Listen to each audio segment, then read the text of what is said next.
All right guys, so today we're gonna go over the flat bench press. You see everybody at the gym tends to do this exercise and most of them end up doing it wrong. So I'm gonna show you how to get the most weight up in the most efficient and safe manner. So before I get underneath the bar and show you guys, I'm just gonna talk to you through some things that you need to understand before we even get under the bar.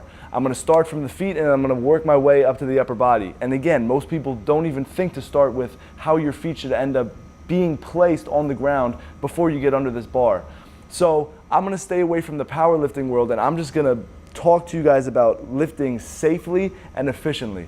So before I even get this bar on my hands, I'm gonna lay down on the bench and I'm gonna bring my heels back as far as they can go and still plant into the ground. This way they can be used as an anchor and they can actually support my lift. So it turns away from just leaving my upper body and my shoulder out to dry. I know a lot of you guys watching this have had pain right here when you bench press. So this will just alleviate that pain and it'll disperse that tension up here and put it on your whole body. So I'm gonna plant my heels into the ground as an anchor so I can drive through my heels and push through this bench. And then I'm gonna make sure that my butt's down at all times, because a lot of the times when people go to bench heavy weight, the first thing that happens is that their hips come up, because that seems like the easiest way to get the weight up. It feels like the distance is shorter and it's just a really strenuous way to get that weight up and onto these safety racks.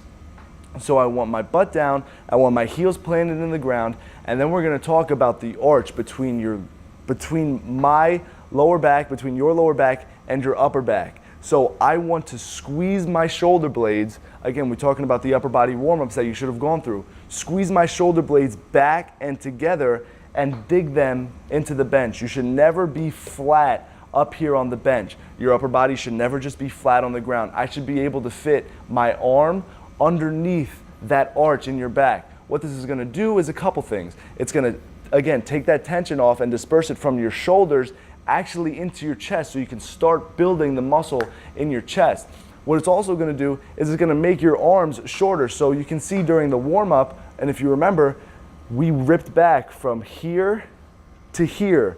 So if I dig my shoulder blades into the bench, and again, it's not cheating or anything, but if I dig my shoulder blades into the bench, look at the distance change from this to this, okay? So again, it's safer, my arms get shorter, and it just, again, transfers that energy throughout the whole body. It doesn't put it on just one muscle independently.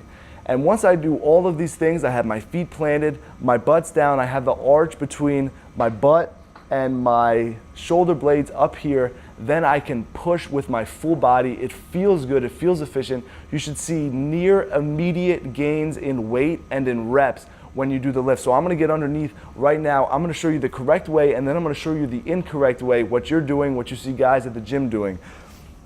So again, my first thing is having my heels planted down, and I'm gonna get those set up. You can see they're angled out, because if they're angled forward, it might cause a little unwanted stress on the knees. So my feet are angled out and I've got my heels planted in the ground.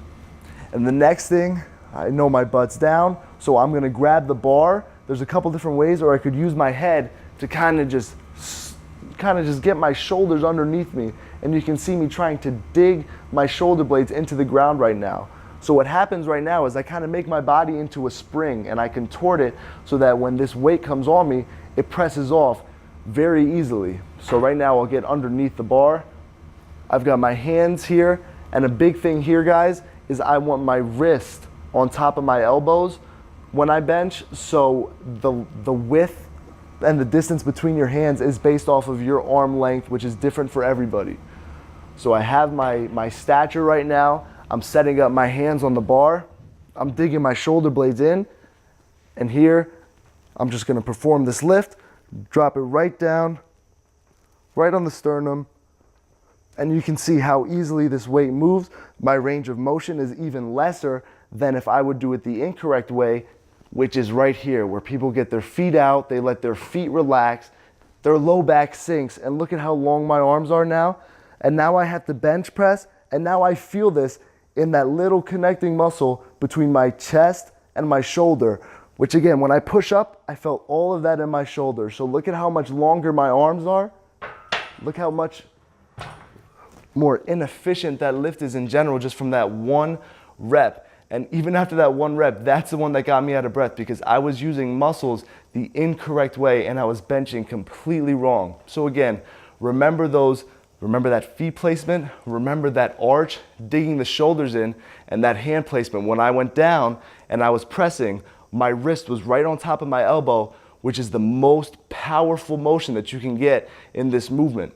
So that was bench press, guys, and I hope you go to the gym and I hope you can see immediate gains. But these are things that you have to think about before getting underneath the weight. Always be safe. Get a spotter when necessary. Ask people in the gym or just understand your limits. I appreciate you guys watching today and I hope you took something away from this that gets that bench up.